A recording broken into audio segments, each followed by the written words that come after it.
What struck me immediately about the Phoenix Lights incident was the sheer number of witnesses. The availability of the witnesses. This was peak time for the comet Hale-Bopp that seemed to come out of nowhere a few months earlier. It brought thousands of people out of their homes in the early evening to see what the comet would look like as it got closer and closer. And when you think about thousands of people living along the most populated corridor of Arizona, outside on a very clear, quiet night, looking up purposely in the sky for a glimpse of the Hale-Bopp comet, when the phenomena passed right over their heads, 30 miles an hour. Some people did see it take off at a tremendous speed. I think they went out of their way to let us know that they're here. That was a parade that came right through Sky Harbor airspace, protected airspace, right through downtown Phoenix. When we first started getting the calls, it was more in the north area of Phoenix, and as the calls progressed, it was traveling central Phoenix and south Phoenix. Everyone described it the same way. It was 5 lights or 7 lights, V or wedge-shaped. It was low. They said very low. It was huge. People said it was a mile wide. Some people saw the lights attached to the V-shaped craft, but most of them did not see the craft. They just saw the lights in the V-shape. The one call that stands out most is the lady that lived on the base of South Mountain, and she said it flew literally over her head. She could see the craft, and I remember her saying it was silent, couldn't even hear a hum, and it just, that one really, I really pictured the craft from her description. The objects that were witnessed were clearly, they were intending to be seen in terms of appearing over mass, the concentration of population of the whole state, coming down I-17 virtually from stem to stern. We're talking the entire state of Arizona, from as early as 5:30 p.m. all the way till as late as 2 o'clock in the morning. It was not one event or 2 events, but it was many events. 10,000 people approximately witnessed this, one of the largest experiences of this sort ever recorded. The Phoenix Lights phenomena didn't seem to be falsifiable in any way. It was being validated by most everybody that saw it. We had hundreds of calls. They were all saying the same thing. You could tell they weren't on drugs or drunk. They weren't kooks. They were legitimate people calling. We just couldn't believe it. Nothing like this has ever happened. I worked there 24 years. Never, ever had calls like this, ever. We found quickly that there was a complete cross-section in the Phoenix Lights witnesses of our society, from truck drivers to attorneys, doctors, lawyers, aerospace people, military. Air traffic controllers on duty who could see the lights but not see them on radar. We all were swamped with the strange lights in the sky calls. There were about 15 of us, and they all said about the same. We just said the same thing. We didn't know what to say. I mean, it never happened before. And, you know, we aren't trained in asking UFO questions, so we just tried to reassure them that, you know, we're doing what we can, which the officers are aware of it. I said, all right, the police helicopters are up, so we're doing what we can do. Just from what you read in the press accounts, I think they profoundly affected a lot of people.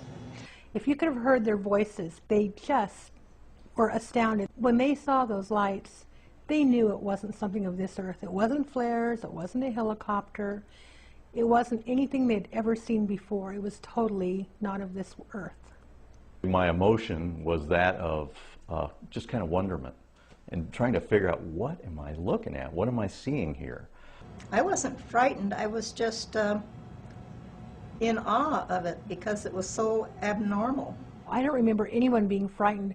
They were just amazed and excited and like unbelievable, what's going on. They just wanted to know what is going on. You know, what is that? Do you know? There, you know, usually when you call the police, you get answers, and we didn't have answers for them because we didn't know either. None of us was apprehensive about what we were seeing. This was the very interesting part looking back on it, and I especially was very, very intrigued and excited with the idea that this is something miraculous that's happening right now. This was a planned event. It was not accidental. It was very well orchestrated, to say the least, even an elegant production, if you will. I was looking at the newspaper to see if there was any information on the strange lights in the sky. I found a very small article where it quoted a Phoenix police spokesperson who said the 911 center only got a few calls on the matter. And I thought, this is ridiculous. So that night when I went into work, I talked to my supervisor and I asked her, what gives? You know that's not true. She said, I know, but I have no idea, why they said that. And I was just thinking to myself, oh, the cover-up begins already. After I heard all of this over the next couple of months, I thought something really strange has happened, and I want to know what it is. It was Jim Delatosa that suggested to a producer that was interviewing us for the Phoenix Lights that if they wanted to try to get a public official to make a statement, they should just go down to City Hall and see if they could corner someone. Well, they happened to catch Frances Barwood when she was on her way into a city council meeting. As I was going into the meeting, I was stopped by a reporter, and she had with her a TV cameraman and a microphone man, and they started asking me about these lights that went over Phoenix. And I thought something had just happened, and I said, when did this happen? And she said, well, it was actually March 13th. And she said, we asked the city what it was, if they could find out, and the answer from the mayor's office was, we don't have UFOs over Phoenix. And I thought that was a pretty strange thing, being that nobody had said it was a UFO. They just wanted to find out what it was. So I went into the meeting, and came my turn, and I said there were these reporters, the reporter outside, and had asked some questions about these lights that went over Phoenix last March 13th, and could we find out what it was?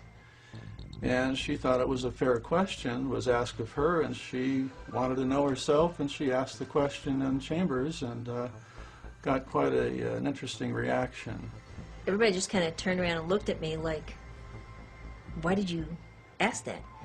And it was like this silence. And I felt kind of uneasy, and then somebody, one of the other council members, made some kind of a joke, and they went on. They didn't assign me 2 staff members. They didn't say who was going to look into it. They didn't say who was going to get back to me. And I thought that was really unusual. After the meeting was over, one of the assistant city managers came up to me and said, you shouldn't have asked that question. And this is the first I heard about it. I mean, nothing else was ever discussed with me at any point. And I said, why? And he said, well, because it's something that they don't want to deal with. And I said, what do you mean? He said, well, the mayor's office didn't want to have to make any kind of a statement. They already issued a statement, and it just didn't want to have to go into it. And I thought this was, so unusual. Something flies over our airspace, flies over our airport's airspace, is seen by pilots and flight crew and tower crew and everything, and they are afraid for me to bring up this question. When this all started, the reason that I asked the question about this incident that happened on March 13th, 1997, which has come to be known as the Phoenix Lights, was because I thought, this is a public safety issue, and we need to know whatever it was in case it comes back, in case, it happens again, or in case there's a danger to the people or buildings or whatever, because we have antennas that are high.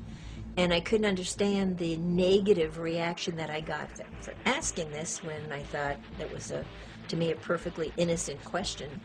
Well, as she was pilloried in the press and made fun of, the positive effect, however, was that hundreds of people came out of the woodwork and made phone calls to her office in her home. My answer machine at work totally filled up.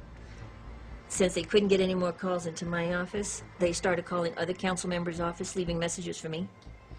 They called the mayor's office, leaving messages for me. We estimate we got several thousand phone calls. We decided to call back every single one of them.